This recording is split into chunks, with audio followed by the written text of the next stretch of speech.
ராஜசிவாலய அன்பர்களுக்கு வணக்கம்.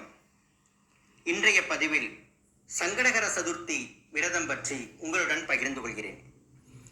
விநாயகனே விவ்வினையை வேறறுக்க வல்லான், விநாயகனே வேட்கை தணிவிப்பான், விநாயகனே விண்ணிற்கும் மண்ணிற்கும் நாதனுமாம் தன்மையினால் கண்ணீர் பணிமின் கனிந்து. விநாயகருக்கு மிக உகந்த விரதம் சங்கடகர சதுர்த்தி விரதமாகும். பௌர்ணமிக்கு பிறகு வரும் 4வது நாளான சதுர்த்தி திதி சங்கடகர சதுர்த்தி எனப்படுகிறது. ஆவணி மாதமும் மாசி மாதமும் தேய்பிரையில் வருகின்ற சதுர்த்தி மகா சங்கடகர சதுர்த்தி என்று அழைக்கப்படுகிறது. நமது சங்கடங்களை போக்கும் விரதமே சங்கடகர சதுர்த்தி விரதமாகும். பரத்வாஜ் முனிவருக்கும் தேவலோக மங்கைக்கும் ஒரு குழந்தை பிறக்கிறது. தாய் தேவலோகம் சென்று விடுகிறாள். தந்தை தவம் புரிய சென்று விடுகிறார். அந்த குழந்தையை பூமாதேவி வளர்த்து வருகிறார். குழந்தையின் மேனி அக்னி போல செந்நிறமாக ஒளி வீசியதால் அங்காரகன் என பெயர் சூட்டுகிறார். குழந்தைக்கு 7 வயது ஆனவுடன் பூமாதேவி பரத்வாஜ் முனிவரிடம் குழந்தையை கொண்டு கொடுக்கிறார். பரத்வாஜ் முனிவர் தனது மகனுக்கு எல்லா கலைகளையும் கற்றுத்தருகிறார். குழந்தை தந்தையிடம் தான் அத்தனை கலைகளிலும் பண்டிதனாக விளங்க வேண்டும், அதற்கு என்ன செய்வது என்று கேட்கிறார். பரத்வாஜ் முனிவரோ, விநாயகப் பெருமானை வணங்கினால் சர்வ கலைகளிலும் வல்லவனாகலாம், நீ நினைத்தது அத்தனையும் ஈடேறும் என்று கூறி மந்திர உபதேசம் செய்து அருளுகிறார். அங்காரகன் விநாயகப் பெருமானை நினைத்து பிரார்த்திக்கிறார்.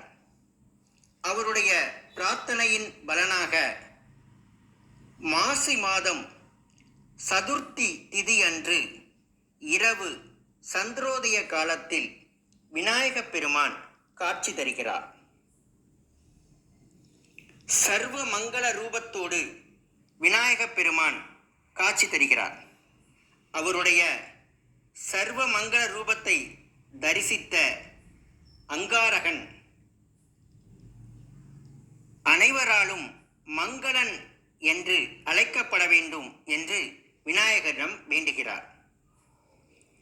என்னை வழிபடுபவர்களுக்கு செல்வம் அளிக்கும் கிரகமாக மாற்ற வேண்டும், நான் தங்களை தரிசித்த இந்த சதுர்த்தி நாளில் தங்களை வணங்குபவர்களின் துயரங்களை நீக்க வேண்டும் என்று அங்காரகன் விநாயகப் பெருமானிடம் வேண்டுகிறார்.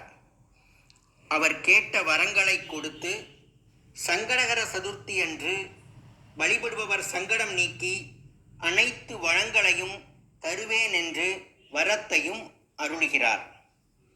அந்த அங்காரகனே செவ்வாய் கிரகமாக அனைவருக்கும் செல்வமளிக்கும் கிரகமாக விளங்குகிறார். செவ்வாய்க்கிழமை சதுர்த்தி வருவது மிக சிறப்பாக கொண்டாடப்படுகிறது. சங்கடகர சதுர்த்தி விரதம் மிக எளிமையானது. முடிந்தவர்கள் உபவாசம் இருக்கலாம், இயலாதவர்கள் பால் பழம் மட்டும் சாப்பிடலாம், இல்லைன்னா டிஃபன் மட்டும் சாப்பிட்டுட்டு விரதம் இருக்கலாம். விநாயகரை ஒரு மஞ்சள் பிடித்து வைத்தால் கூட இறைவன் நம் முன் காட்சி தருகிறார்.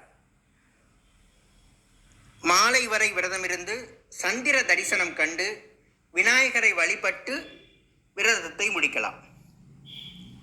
விநாயகருக்கு அவல் பொரி கொழுக்கட்டை வைத்து எளிமையாக கூட வழிபடலாம்.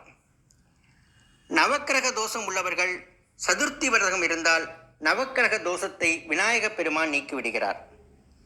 இத்தகைய சிறப்பு வாய்ந்த இந்த சங்கடகர சதுர்த்தி விரதத்தை நாம் அனைவரும் மேற்கொண்டு வாழ்வில் எல்லா நலங்களும் வளங்களும் பெற்று சிறப்பாக வாழ்வோம். வாழ்க வளமுடன்.